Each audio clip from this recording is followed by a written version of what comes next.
Breaking news में असां share कंदासीं। हैदराबाद में गैस कंपनियुनि पारां मक़ामी माण्हुनि खे सहूलियतूं न ॾियण ख़िलाफ़ दरख़्वास्त ते ॿुधणी थी आहे।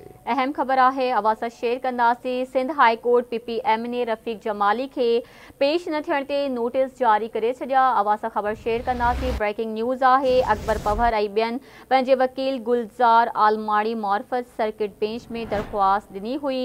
अदालत पारां तलब करण बावजूद MNA रफ़ीक जमाली पेश न थियो। शोकास नोटिस जारी किया वियो। पीअण जो पाणी, अस्पताल, गर्ल्स स्कूल ऐं रोड ठाराए ॾिनो वञे। दरख़्वास्त गुज़ार जो इहो चवणु आहे।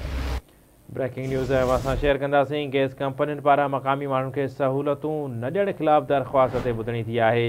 सिंध हाई कोर्ट PPMNA रफ़ीक जमाली के पेश न थियण ते नोटिस जारी करे छॾियो। अकबर पवर ऐं ॿियनि पंहिंजे वकील गुलज़ार आलमानी मार्फत सर्किट बेंच हैदराबाद में दरख़्वास्त दाख़िल कराई हुई। अदालत पारां तलब करण बावजूद MNA रफ़ीक जमाली पेश न थियो।